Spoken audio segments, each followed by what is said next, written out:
සියලු දෙනාටම සුබ දවසක් වේවා. ඔන්න ඉතින් ශ්‍රී ලංකාව සහ එංගලන්තය අතර තරඟ තුනකින් යුක් එක්දින තරඟාවලියේ අවසාන තරඟය ඊයේ දිනේදී පැවැත්වුණා. ප්‍රථම තරඟය ශ්‍රී ලංකා කණ්ඩායම ජයග්‍රහණය කරද්දී දෙවන තරඟය එංගලන්ත කණ්ඩායම ජයග්‍රහණය කරා. එම නිසා මෙම තරඟයේ දෙපිළටම ඉතාමත් තීරණාත්මක තරඟයක් බවට පත් වුණා. ශ්‍රී ලංකා කණ්ඩායමේ ඊයේ තරඟයේදී එක් වෙනසක් සිදු වෙමින් ප්‍රමෝද් මදුෂාන් වෙනුවට වනිදු හසරංග ක්‍රීඩා කළා. ඒ අනුව ශ්‍රී ලංකා කණ්ඩායම ඊයේ තරඟයේදී නිත්‍ය වේගවන්ත යවන්නන් එක්කෙනෙකු යොදාගෙන තරඟ බිමට පිවිසියා. අපේ channel එක subscribe කරලා bell icon එක all දාලා තියාගත්තොත් මෙවැනි ක්‍රිකට් පිටියේ යාවත්කාලින තොරතුරු ඉතාමත් ඉක්මනින් ඔයාලා දැනගන්නට පුළුවන්. එහෙනම් අපි තවත් කතා නැතුව යමු වීඩියෝ එකට.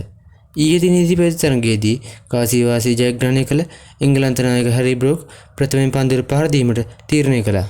එංගලන්ත නායකයාගේ තීරණයට ඉතාමත් සාධාරණ ඉෂ්ට කරමින් එංගලන්ත කණ්ඩායම පන්දු අර්පණ අවසානයේ කඩලු 3ක් පමණක් දෙවි ලකුණු 357ක දැවැන්ත ලකුණු පුරාවක් නිර්මාණය කිරීමට සමත් වුණා. මෙහිදී ඉතාමත් ඉවසිලිමත් ඉනිමක් තියත් කළ ජෝ රූට් පන්දු 108කින් ලකුණු 111ක් රැස් කර ගැනීමට සමත් වුණා.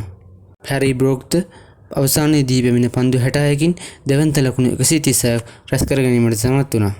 මෙහිදී හතරවන කඩුල්ලට හැරි බ්‍රෝක් සහ ජෝ රූට් අතරේ ලකුණු 191ක දැවැන්ත සමතාවයක් ගොඩනැගුණා. ඒ අනුව අවසානයේදී එංගලන්ත කණ්ඩායමේ ලකුණු පුරව 357ක් ලෙස සටහන් වුණා. ශ්‍රී ලංකා කණ්ඩායමේ පන්දු යැමතින් ගත් කළ ධනංජය සිල්වා වනිදු හසරංග ජෙෆ්රි වැන්ඩසි අතරේ එක් කඩුල්ලකින් බෙදී ගියා.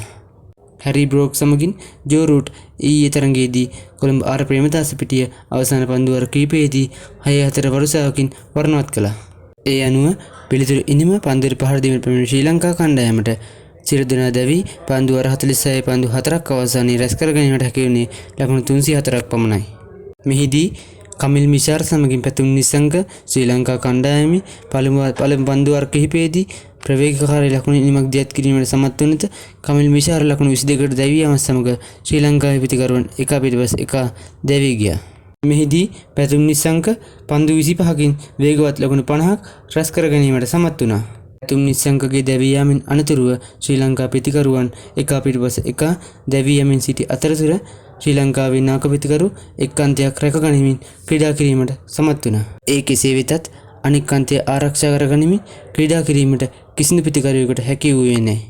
ඊයේ දිනේදී ආර් ප්‍රේමදාස පිටියේදී පවන් රත්නායක ලබාගත් ප්‍රථම ශතකයට 4 පහරවල් 12කුත් එක් 6 පහරකුත් ඇතුළත් වුණා.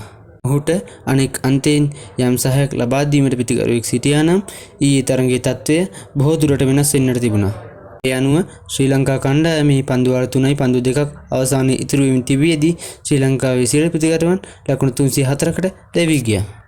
ඊයේ දිනේදී ශ්‍රී ලංකා කණ්ඩායමේ ලකුණු ලබා ගැනීම අතරින් ගත් කල පැතුම් නිසංග පන්දු 25කින් ලකුණු 50යි, කමිල් මිෂාර ලකුණු 22යි, කුසල් මෙන්ඩිස් ලකුණු 20යි, පවන් රත්නායක පන්දු 115කින් ලකුණු 121යි, චරිත් අසලංක ලකුණු 13යි, ජනිත් ලියනගේ ලකුණු 22කටත්, ධනංජය සිල්වා ලකුණු 9කටත්, දුනිත් වෙල්ලාලගේ ලකුණු 22කටත්, වනිදු හසරංග ලකුණු 9කටත්, ජෙෆ්රි වැන්ඩසි ලකුණු 14කටත් දැවී ගියා.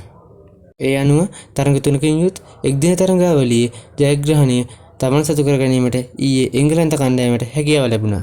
මෙම තරඟය ගැන ඔබ මොකද සිතන්නේ? ඔබේ අදහසත් කමෙන්ට් කරන්න. මේ එක්දින තරඟාවලිය නිමා වීමත් සමගම T20 තරඟාවලිය හෙට එනම් 30 වෙනිදායින් ආරම්භ වීමට නියමිතයි.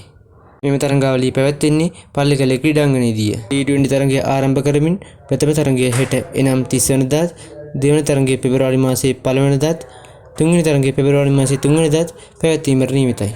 මෙම තරඟය පිළිබඳවද යාවත්කාලින තොරතුරු දැන ගැනීමට රැඳෙන්න අපේ නාලිකාව සමගින්. එහෙනම් මේ පිළිබඳව තවත් තොරතුරු ගෙනීමට බලාපොරොත්තු වෙමින් අදට සමුගන්නවා. සියලු දෙනාටම ජයග්‍රහණයේ සුබම සුබ දවසක් වේවා.